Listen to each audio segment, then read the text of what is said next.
Today we're going to be talking about something that trips up people when they're new to high ticket offers or new to sales, or people that are not able to convert those high ticket offers and opportunities at the rate that they're hoping. What we're going to be talking about is divorcing or separating your budget from your client budget. Why is that important? So let's talk about it. What is the difference between your budget and your client's budget? Well, this difference is going to be obvious. Your budget personally is going to be a lot smaller than a business budget. So starting from a viewpoint of whatever you're asking in terms of your cost for your service or your product, it's going to seem like a lot to you individually. But the reality is what you're asking in terms of the cost for your product or service to that business is negligible. Even if you're asking a high ticket offer for an individual, you have to realize that these individuals aren't necessarily operating in the same budget that you have. They definitely don't have the same experiences that you have. So you need to make sure that you're not prejudging these opportunities based on your own budget or your own experiences, because you're going to be limiting the opportunities you have to sell. These people and these businesses, they have a much broader experience in terms of needing the things that you're offering than you do personally. And who knows, maybe you've purchased your own product or service, but the reality is a lot of new people get stuck thinking that their high ticket offer is something that most people just don't want because it's high ticket. The way that you divorce yourself or separate yourself from that concept is think through the value. So again, don't think through it from a personal perspective. That personal perspective is limiting. Instead, step out of your own shoes and think about it from the perspective of your potential client or your prospect. Think about, what are they trying to accomplish? What's the pain point that you're addressing? And what is your product or service doing for that individual? What value are you providing for that individual? Because if you're able to bring a huge amount of value, then a high ticket ask is a no-brainer.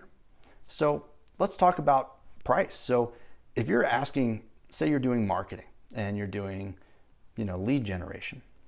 If you're asking $2,000 a month for, the lead gen cost on top of ad spend, that might seem like a lot of money to you personally. And it might be. If you were to get a client like that, perhaps that would be life-changing. The problem is, for a business, that might not be a lot of money. And if you're acting like that's a lot of money, they're going to kind of feel like there's a desperation or there's a disconnect between who you are and the person that should be offering that product or service comfortably and calmly. So you definitely don't want to put out a desperate vibe. And that definitely happens when you're connecting your own budget to the high ticket offer or the high priced offer that you're bringing out there. So if you're talking about $2,000 to $10,000 a month, that can feel like a lot of money to you. But what you have to do is be able to deliver that price without giving away that you feel like that's a lot of money. And again, think about it from their perspective. If you're able to bring in $1 million in revenue through the lead generation that you're providing, the reality is $2,000 a month might be so low, you're missing out on potential clients because you're asking way too little. If you're bringing in $1 million in revenue, you should be asking significantly more money. And, they're thinking, what's this, bargain basement person, speaking to me? And that will negatively impact your opportunities. So you really want to know, how much value am I actually bringing? And that's going to have a huge impact on what you're able to ask. But you also need to understand, when you're in the right range in terms of you have an appropriate pricing for your opportunity and for your value, then you shouldn't feel weird or bad about the offer, the ask. I've seen people go from $0 a month in revenue to $35,000 a month in revenue in 30 days because they didn't fear the high ticket ask. They just went for it.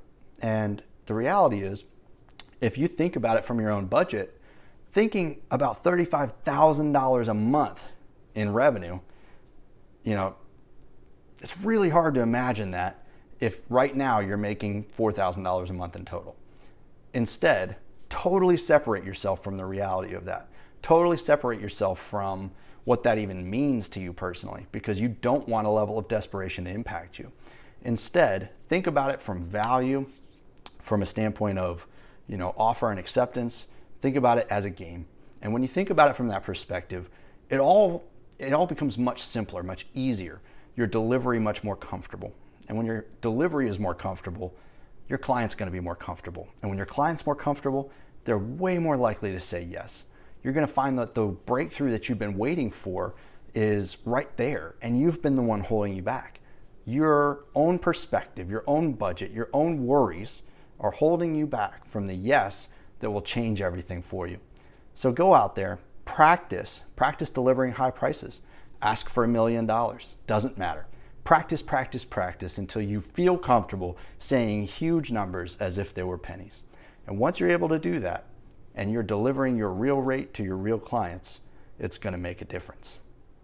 Get out there and be successful.